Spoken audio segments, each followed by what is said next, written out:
मध्ये श्वेतवरा कल्पे वैवस्वतं नूतने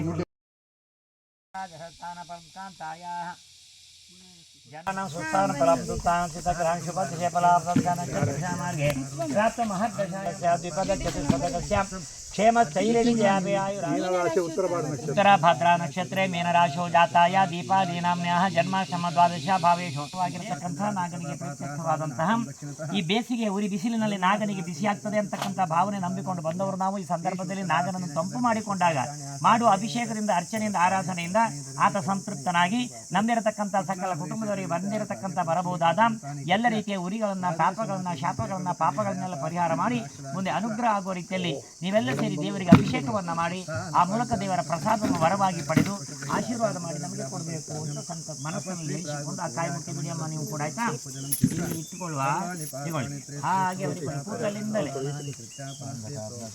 ಮಲ್ಲಿಗೆ ಅವರಿಗೆ ಕೊಡಿ ಯಸ್ಯೋ ನಾಮ ರೂಪಾಭ್ಯಾಂ ಅದು ಇಲ್ಲಿ ಸ್ವಲ್ಪ ಇಲ್ಲ ಇರಲಿ ಚಾಪೆಲ್ಲ ಅಲ್ವಾ ಯಸ್ಮರೇತ್ ಪುಂಡರೀಕಾಕ್ಷಂ ಸಭಾಖ್ಯಾಭ್ಯಂತರ ಶುಚಿಃ ಅಯ್ಯೋ ಮಲ್ತ ಬಿಸಿ ದೇವಸ್ಥಾನ ಮುಖಕ್ಕೆ ಒಂದಿದಾಕತ್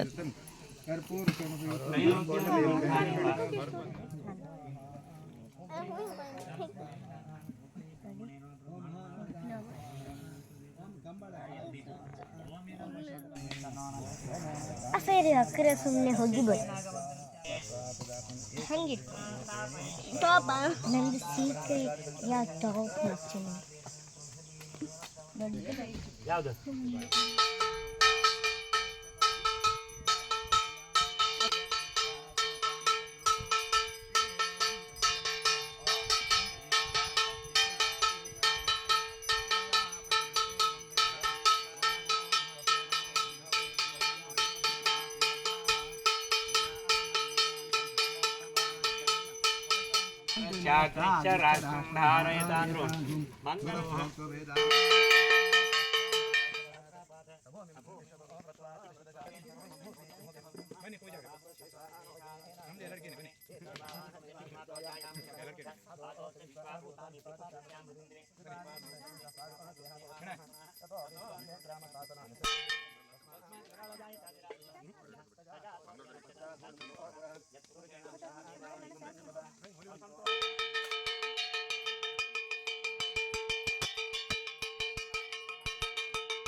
ಸಾರಥಿರವ್ಯಕ್ತೋ ಗೀತಾಮೃತಮೋದರಿ ಕಾಳೀಯ ಫಣಮಾಣಿಕ್ಯ ರಂಜಿತ ಶ್ರೀಪದಾಂಬುಜ ದಾಮೋದರೋ ಯಜ್ಞಭೋಕ್ತಾದಾನವೇಂದ್ರ ವಿನಾಶ ನಾರಾಯಣ ಪರಬ್ರಹ್ಮ ಪನ್ನಗಾಶನವಾಹನ ಜಲಕ್ರೀಡಾ ಸಮಾಗತ ಗೋಪಿ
ಅನಂತ ದೇಶಂ ಜಗದೇ ಕುಂಡಲಂ ಪೀತಾಂಬರಂ ಧೂಮ್ರಸಾಸ್ತ್ರಲೋಚನಂ ಉದಾರ ವೀರಂ ಶತಂ ಸಕಾನ ನಮಾಮಿ ನಮಾಮಿ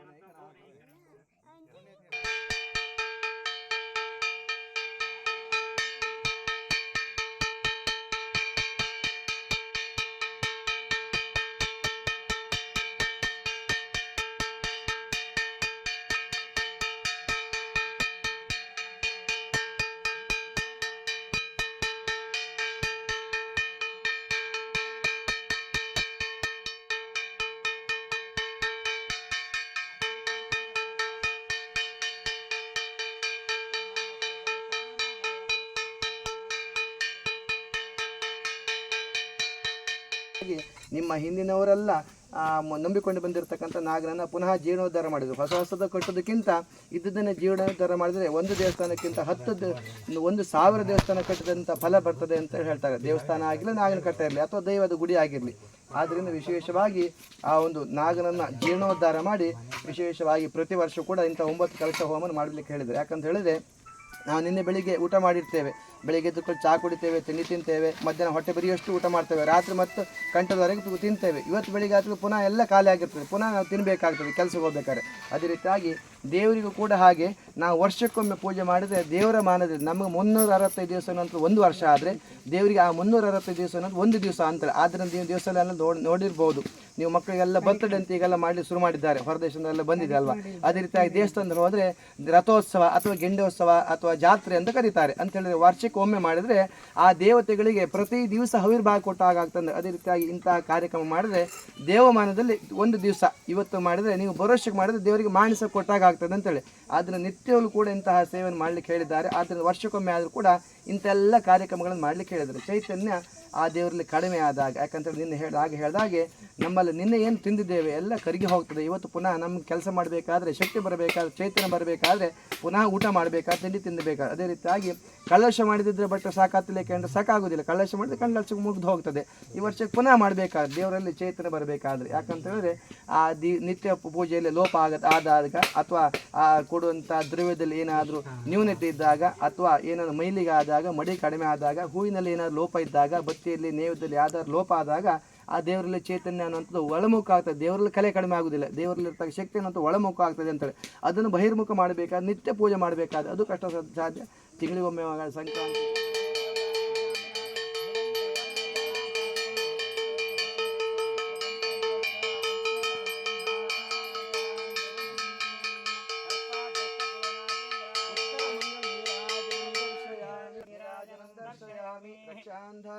हिरण्यगर्भगर्भस्तम्भो बीजविभावसोः अनन्त पुण्यफलदमद शान्ति प्रेचमे कायेन वाचा मनस्सुन्दरबुद्ध्यात्मना स्वभावात् करोमि नवकुम्भ स्तपन तदिवास होम कलशाभिषेक महापूजन क्रम सर्पादिष्ट नागेंद्र प्रियतां ಕೈಲಿರ್ತಕ್ಕಂಥ ನೀರನ್ನು ನೆಲಕ್ಕೆ ಬಿಡಿ, ಆಯ್ತಾ. ದಕ್ಷಿಣೆಯನ್ನು ಭಟ್ರಿಗೆ ಕೊಡಿ, ಹೂವನ್ನ ಹೆಂಡತಿ ಮುಡಿಸಿ ಕಾಮ ಹೆಂಗತ್ ಕಾಮ ಸರಿ, ಕೈ ಚೊಕ್ಕು ಮಾಡ್ಕೊಳ್ಳಿ ಎಂತ ಎಲ್ಲ ಇತ್ತು. ದಕ್ಷಿಣ ಭಟ್ರಿಗೆ ಕೊಡಿ,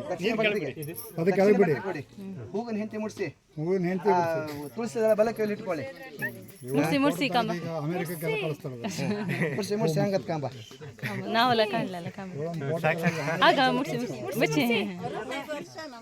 ಹೌದಾ. ಶಾಂತಿ ಮಾಡ್ಲಿಕ್ಕೆ